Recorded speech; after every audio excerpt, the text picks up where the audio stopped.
everybody, and welcome to Drive-Thru Review 593. Today we're going to take a look at Century Spice Road. This is coming out from Plan B Games right about the time of this video. It's designed by Emerson Matsuuchi, who also designed Spectre Ops, which I really enjoyed a couple years ago. This is a very simple game. It has very discrete, simple actions. When I show you the rule book, it's basically one page, double-sided of rules. That's it. You just will either take cards or play cards and kind of do the whole cube conversion thing from yellow to brown to red and so on. And that order's wrong, but when I explain the rules, then you'll notice. But or you're going to be grabbing cards to score. So let's just jump right into the game mechanics, and then I'll tell you my thoughts on it. Okay, here's everything that you get in the game. Now this mat here is sold separately. This will not come in the box for the base game, but all the cards, and you can see these metal coins up here, these are going to come in the box that you get. And as I said, the rules are simply two sides of one sheet of cardstock. So how do you play the game, and what's the point of the game? Well, the point of the game is to acquire these cards here, and these will give you points. And you can see here the cost. You need 3 red cubes and 2 brown cubes, and you get this card, and it'll be worth 14 points at the end of the game. Now if you take cards here from these 2 slots, you'll also get one of these bonus coins until they run out. These are worth 3 points at the end of the game, and these silver ones here are worth 1 extra bonus point. Now, the first thing you're going to do is you're going to shuffle up these cards here, face down, deal them out to the number of players. It plays 2 to 5 players. The player that gets the card with this symbol will be the start player, and then you'll just do clockwise. Now here you can see this is your Caravan. This shows you the kind of the amount of storage. So here you can have up to 10 different cubes there. Now the other thing that players are going to get is they're actually going to start here with these yellow cubes, and depending on where you are in the turn order, you'll get a different amount of these. So you'll start with a couple of these on your Caravan card, and then each player is going to have the same starting hand of these 2 cards. Bam, there we go. And you can see you got 2 basic actions that you can start your game. On your turn you can do a couple things. You can play a card from your hand. You can then pick up all the cards you've played. So if I played this card and then this card, maybe on my next turn I will pick up all the cards that I've played. You can also claim cards out here. So like I already showed you, if you have the requisite goods here, you'll discard those back into these dishes here and then take the card. And then you'll slide everything down here to the left and maybe take a coin. Or you can take cards from here, and these are kind of upgraded action cards. Now you can take this one here on the left for free, just take it and put it in your hand. You can see this one here will discard 3 red cubes if you've got them, and then turn them into 2 brown cubes. Pretty simple. But if I wanted a card further down here, then I'll start placing any cubes that I want on here. So I go 1, 2, and then maybe take this card, and then we'll slide these down like so, and then present new cards.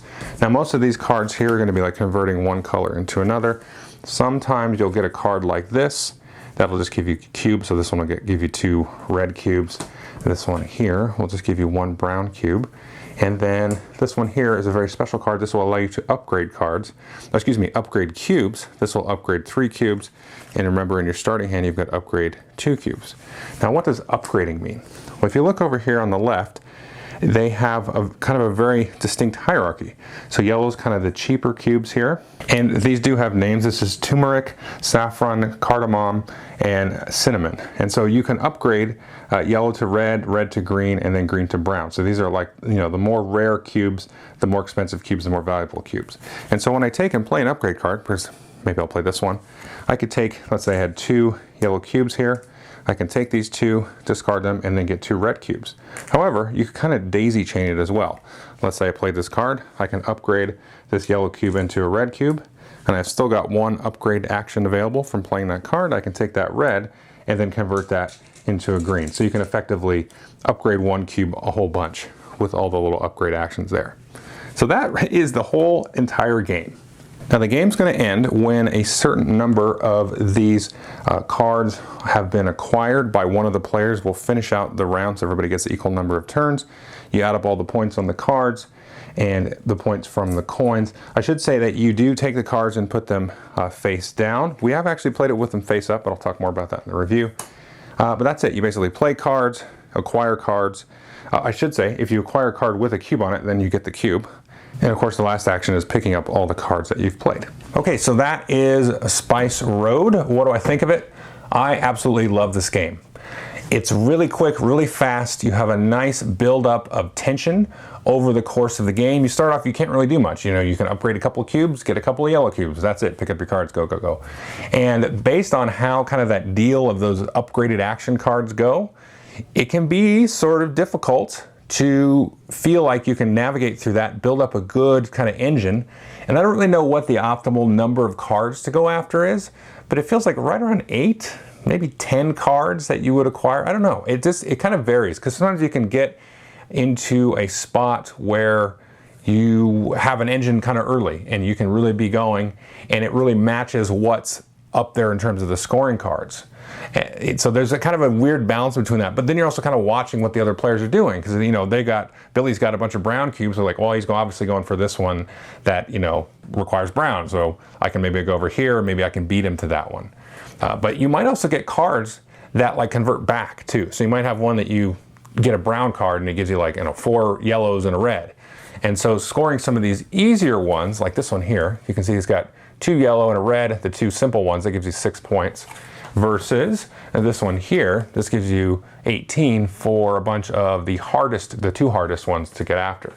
And so you can play the game in a few different ways. You can try to be really quick to score all the cheap ones, push the end of the game and try to get to 5 or 6 of those victory cards. And other folks are still like kind of grinding, putting up their engine. Now I've had a mixed reaction from folks that I've played it with. I would say like family, lunch group, really solid. Everybody loves it. I love it. Maybe 50% of the gamers types, whatever that means, they liked it or didn't like it. So I think this is right in there. I know everybody's going to compare it to Splendor. Yes, it's kind of like Splendor. I don't know that it's going to be solvable like Splendor. I don't think Splendor is solvable. I think that's kind of hocus pocus. But I think people are going to have a harder time trying to convince others that this is solvable, just because somebody's going to come up with a thing like, always go for the low point cards, that's always going to win, and do the percentages. Not interested in that, but I think this kind of defies that sort of logic. Like in Splendor, they always say, oh, everybody just grab the second row and whatever, although I've won many different ways playing that game. Now, the interesting thing to me about that is, just to mention Splendor for one more second, is Splendor for the game, or excuse me, the lunch group has come out several dozen times, like a lot of times, well over 50. And we played it for a while when it first came out, and then, kind of got bored of it, whatever, put it away. And then it came back out, we played it for like 2 weeks or so straight every day. And so I'll be interested to see if this one has that kind of longevity. I feel like it is, just based on feedback and my own personal appreciation of the game. I feel like this one has that like addictive quality. Because like I said earlier, you kind of start off really slow, you can't really do too much, and then that engine just gets going. And then the race goes, and Billy and Francesca, they're grabbing stuff. And it's like, do I spin down this way and try to grab the low stuff? I can take a little bit of time this time around and grab a little bit, chunkier scoring card than I was planning to. So it has that really kind of ramp up, and then bam, the game's over, and you needed one more turn, and you would have gotten the big 18-point card. But dang it, Francesca ended it with the 6-point card, and you needed one more turn, and she screwed you. So I like that. That works really well.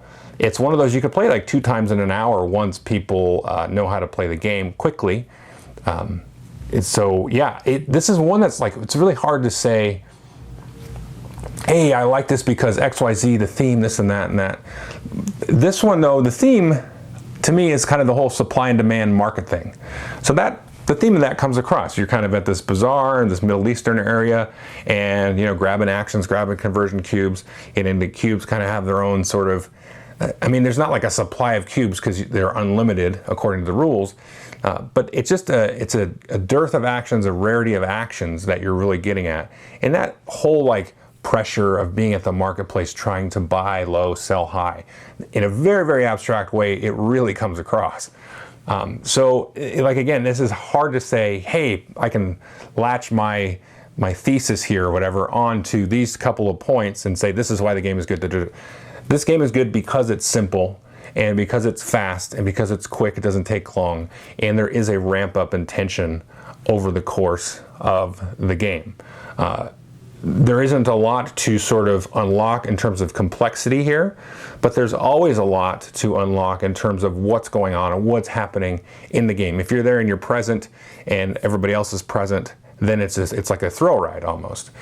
So I would definitely highly recommend this to folks. And certainly if you've got an environment like I've got with, you know, like a lunch group or casual gamers or whatever, then it's like an automatic get. So I highly recommend this. The components and everything are really nice. The mat's not necessary, but it's cool because like at work we have these horrible tables for playing card games on. They will munge your cards up, but having the mat's nice. I probably won't even have to sleeve this.